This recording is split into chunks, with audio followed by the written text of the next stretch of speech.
Hello friends, welcome back to Pokemon Crystal, the worst final evolutions.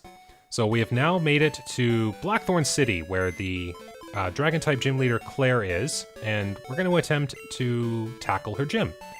But it's gonna be a difficult gym, because dealing with Dragon-types aren't easy.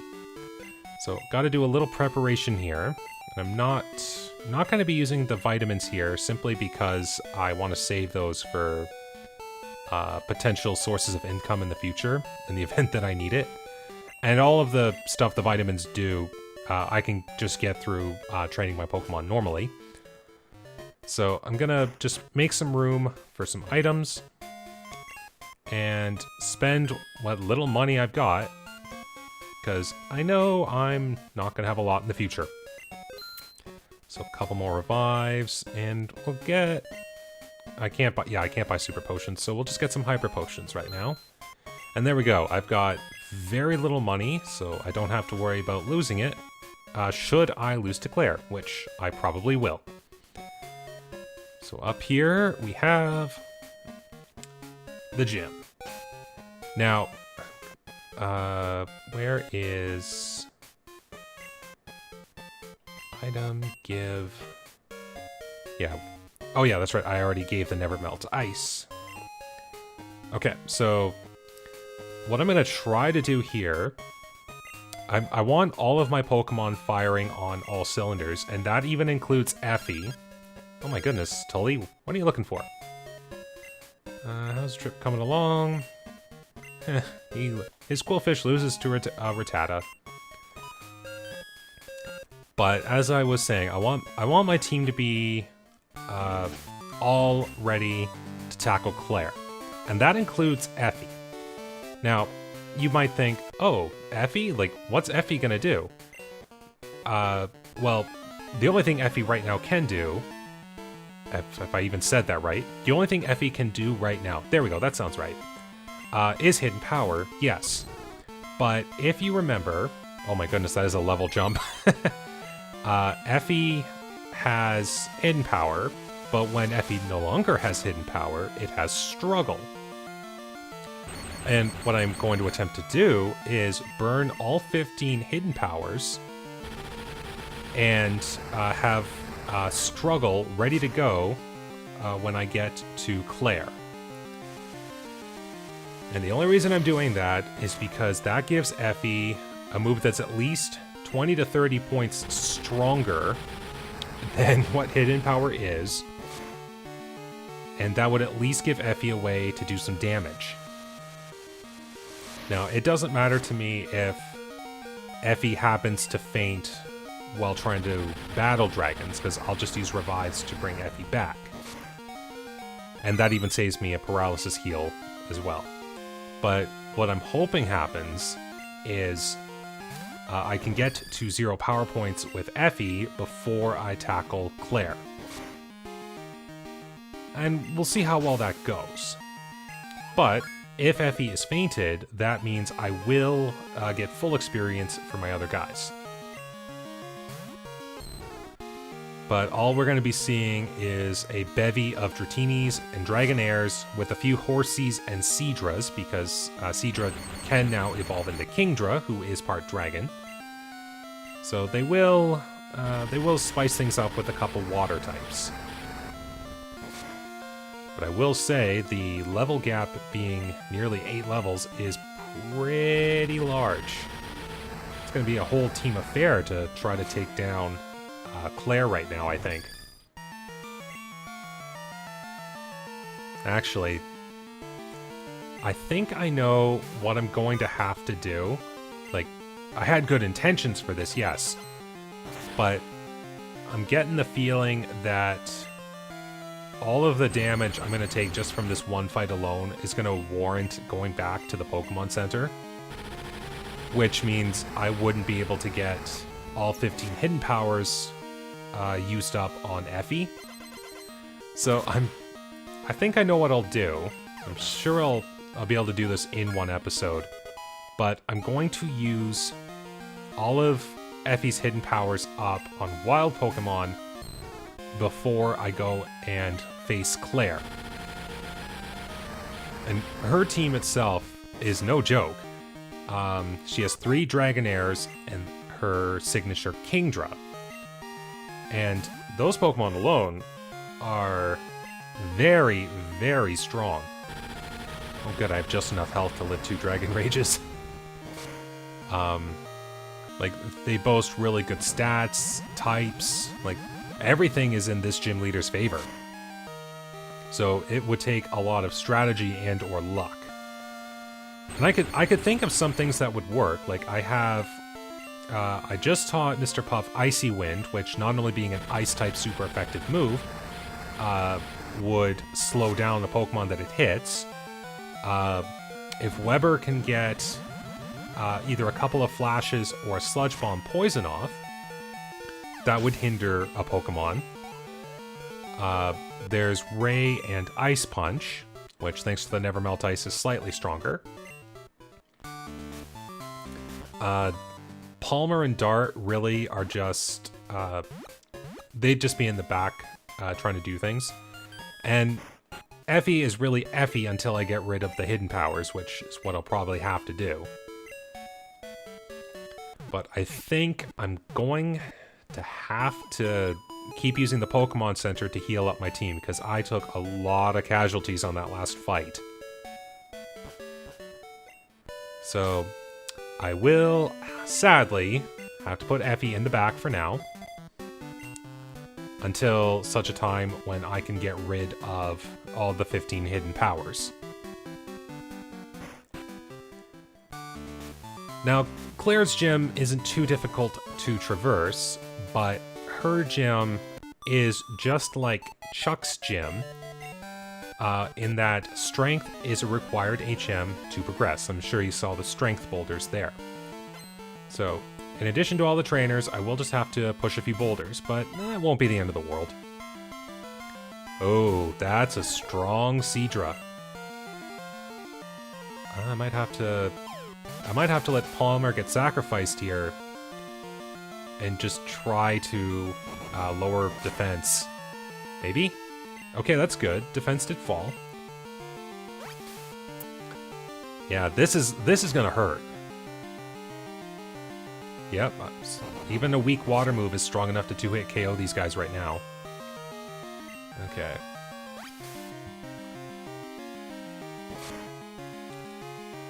Well, thanks for the defense lowering. Let's see what Weber can do. Because Sludge Bomb, being a physical move, would allow me to hit Seadra's weakened defense. Now, provided I don't get smoke screened, but that's a different story. Ooh, that helped a lot. It probably won't KO on the next hit, but it'll really put Seadra at low health. Oh, yeah, my own commentator's curse. Missing a move at a crucial moment. Okay, at least I didn't miss that one. And... nice! Hey, it gets a critical hit to make up for it. Well done, Weber. Okay, at least that attack stat's looking good. Everything else I wish was better, but the attack stat at least is decent. Okay, well... just to save a little time, since that was not the worst KO in the world, let's heal up here. Yeah, looking at these guys here, I'm gonna be so woefully under-leveled to deal with Claire's Pokemon. Like, I'd have to get some really good strategy to even have a chance. But I'd have to actually make it up to Clair to even test that, so let's keep going here.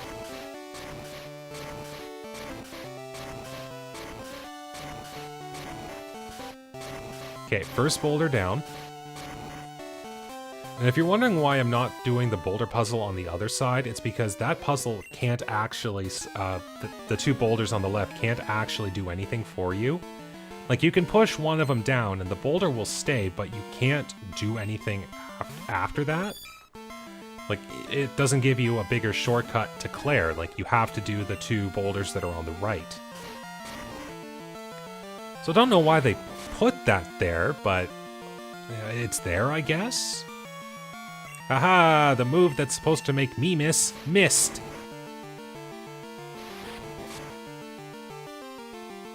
Okay. Alright, now it's just going for the water gun. Coming off of a Horsea shouldn't be too bad. Level difference aside.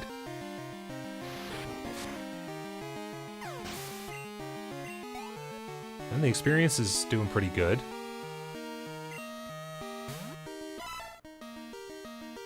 Alright, but now we have to deal with another Seadra. Don't think this will be a knockout. But Palmer will not live another. So, gonna have to switch out. Ray's got special defense. So I should take a water gun decently. Oh, not too bad. And I can fire off Thunder Punches.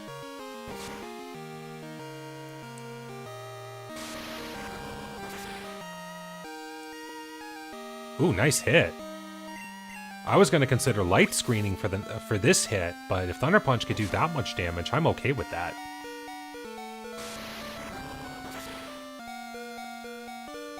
Nice job. And that at least helped Palmer get up to the next level. And that takes care of this cool trainer. Alright. Well, still got strength active, so let's push these boulders down. Oh! Okay. So this trainer here I can technically skip, but the one just above me I can't. So I'm going to... Oh, yeah, I did not have to revive. But I will potion up. So I'm gonna go tackle the trainer that's above me, see if I can't defeat her.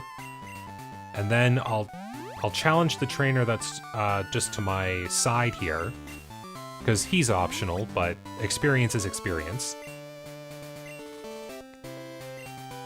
Let's put Dart up in front, because get Dart to level 28.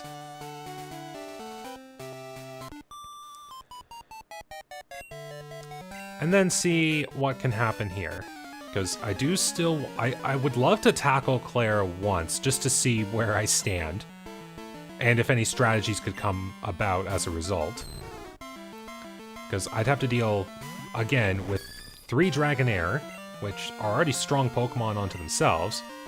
And then Kingdra, who is incredibly difficult to deal with without good strategy.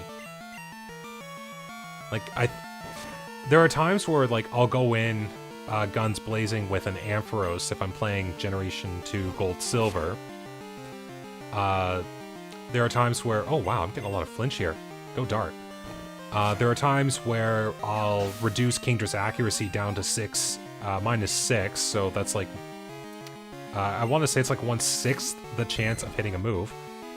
I'll try to get paralysis on it, I'll try to poison it. Like, I have to do everything in my power to stop that Kingdra from being able to do anything.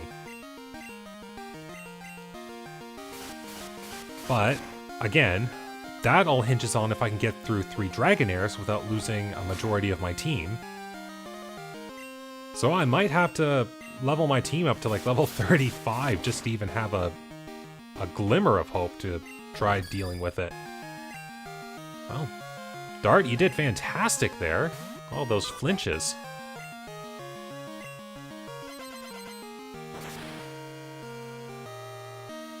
Okay, well...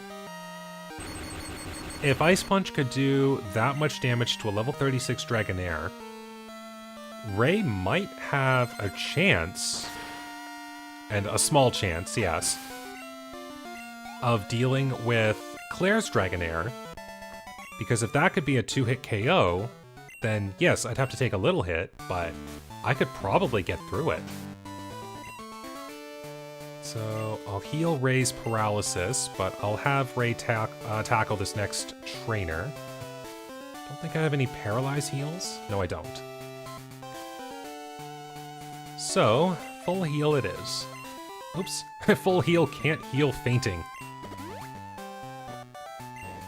Sometimes you wish you could, but that's what revives are for.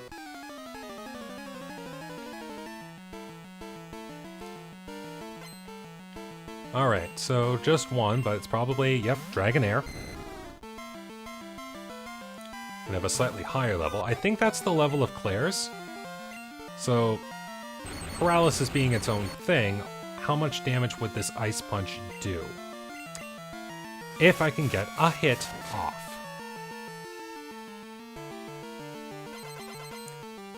Now this will just be for judging the strength. Okay, that's a 3-hit.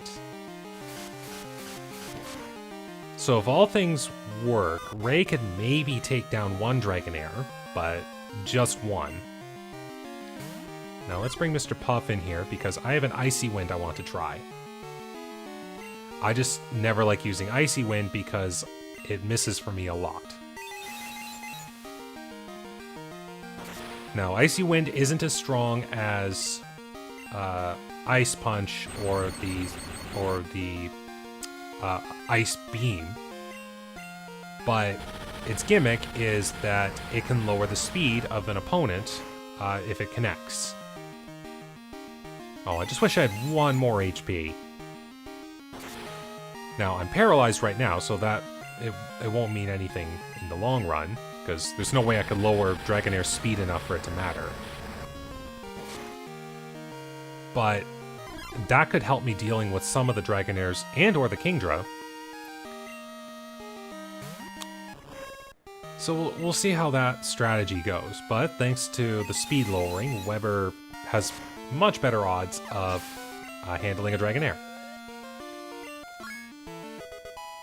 And level 38 for an unknown. It's the highest level unknown I've ever had.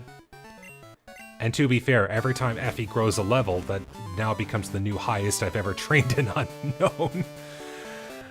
Most unknown for me never passed level 5, or in the other games where they'll appear at higher levels, like 20. So, we'll have to see how things will go.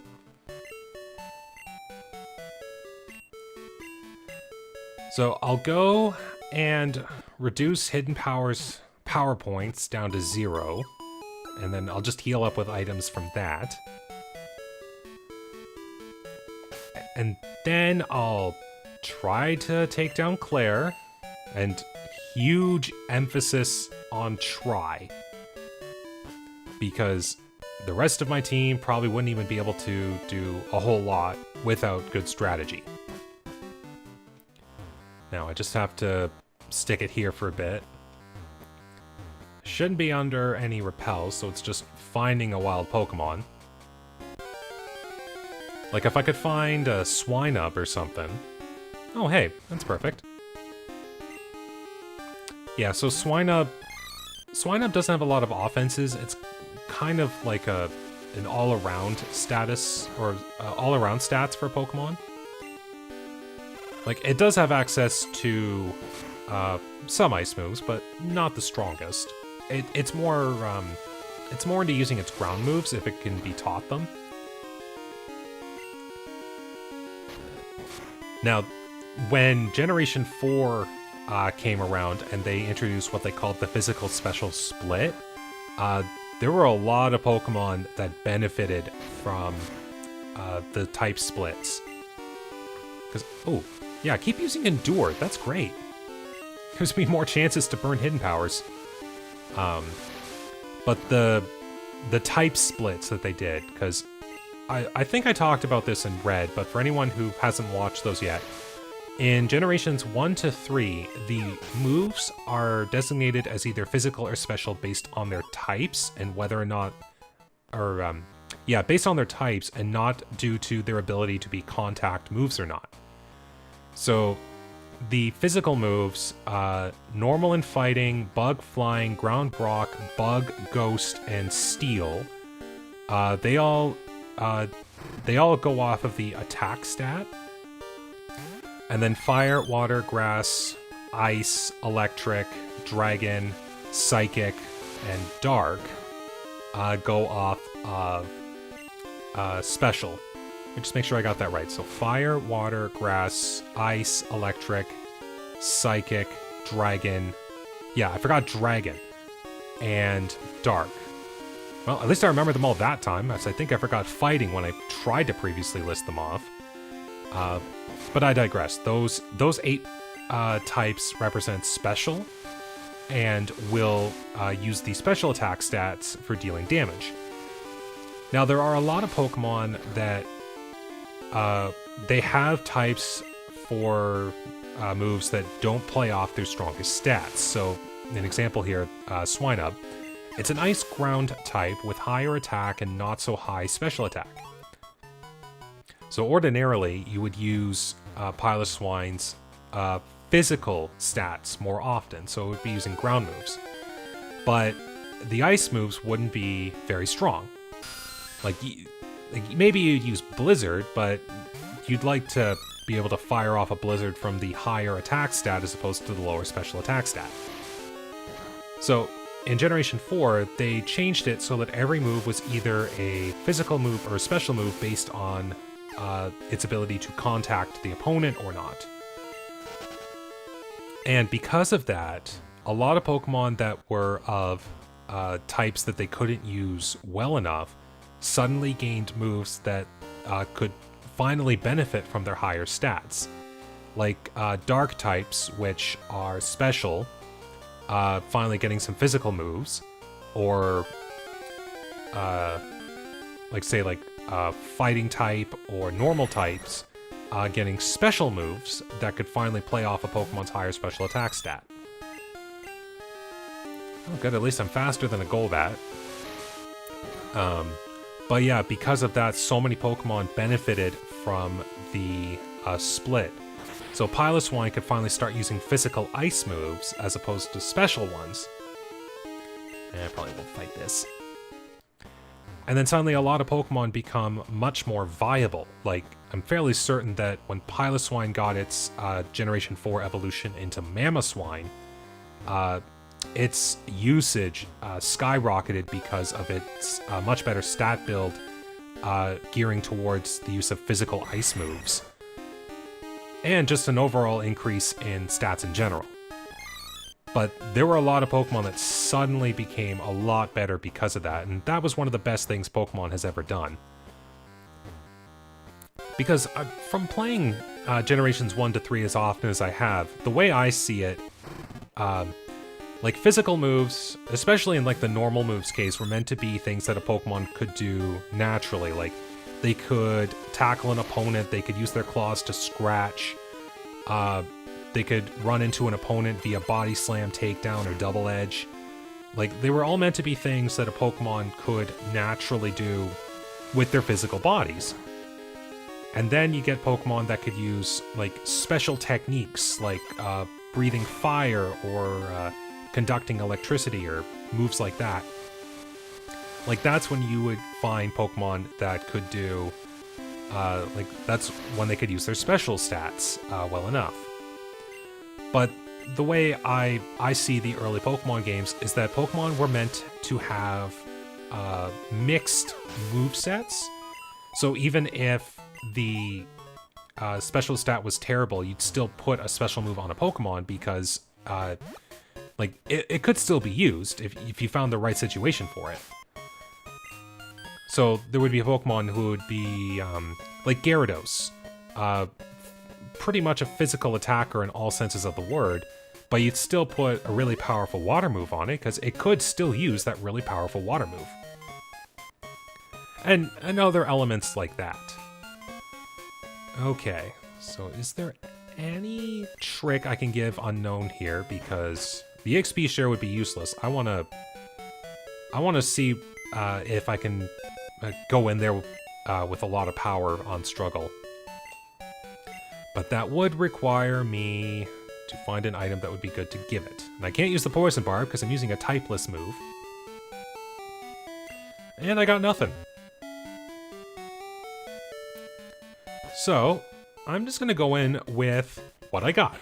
And hopefully it works.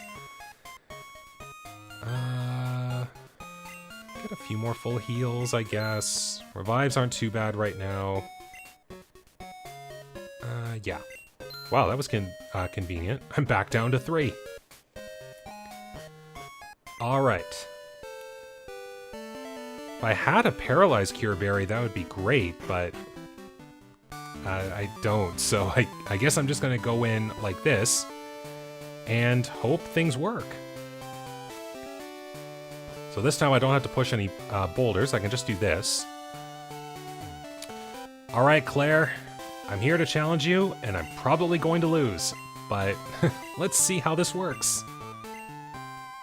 And this is probably what I'm going to have to do in the future for any important fights for Effie, because Hidden Power is not going to work. But I'll take any trick I can get, and this one, I just hope it works. At least Effie is higher level than the Dragonairs. Okay.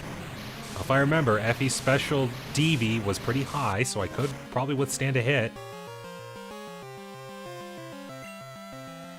Oh, my own commentator's curse. And struggle barely does anything. Okay, well, that vetoes that entire plan. I still have faith in you, Effie. It's just sad that that all failed. Alright, I need a light screen up. This is gonna hurt. Oh. Oh, that's how it is, huh, Clair? That's how it is. This is what you call being woefully underprepared. What are you trying to do there? Like, how was I faster than that Dragonair? Well, that won't be the case anymore. Oh, yeah, and the interesting thing with dragons, in the first Pokemon games, there was only one dragon move, which was Dragon Rage, and that's a set damage move. So, it wasn't until Generation 2 that people realized that even as far back as Generation 1, Dragon-type moves were super effective against Dragon-type Pokemon. But you wouldn't know that because the only move that was Dragon-type was a set damage move.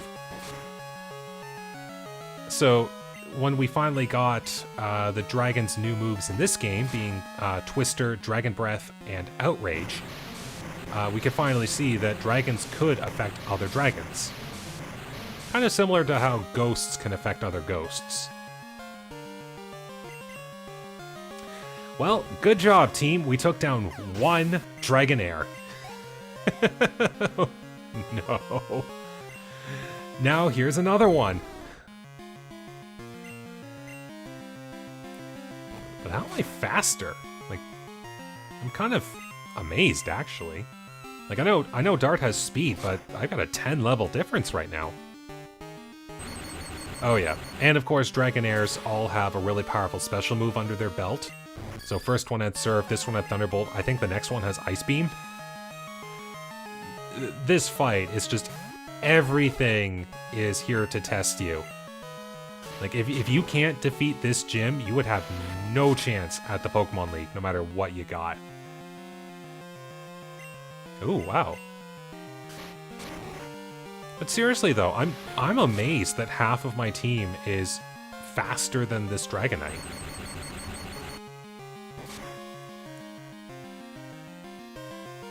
Now I know, or did I say Dragonite? No, Dragonair. I know that Dragonair does have some good stats behind it. I know it's not like specialized in any area, but I would think that 10 levels difference plus being a mid-stage evolution, it would have some like higher stats than an Apom. Oh yeah, there's Ice Beam.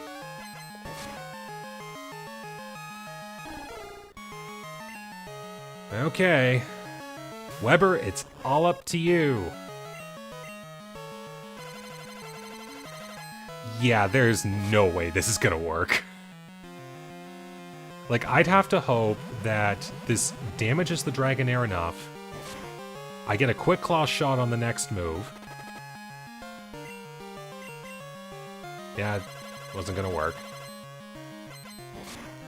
I mean, good to know that Sludge Bomb's got power. Oh, I can't even get the last Dragonair because of freeze. Oh well. I'll be honest, I made a lot more progress in that fight than I thought I had any right doing so. So, this team's gonna need a little bit of extra training. So, I'm gonna take some time, level up these Pokemon to, I'm gonna say around level 35. I still don't want to beat Claire's levels yet, but I know that this team needs levels. It needs some extra strength behind it. I'm not sure if I'll keep the EXP share on Effie. Like, I don't want Effie getting too high level, but at the same time, it's an unknown and it's not doing much. So we'll have to see how that goes. I could come back with a level 50 unknown, which would be absolutely hilarious, but I don't know what I'm going to do yet. I know for sure that these guys are going to hit at least level 35 before I even think about continuing against Clair. So we'll have to do that, and once I finish the training grind, we'll continue from that.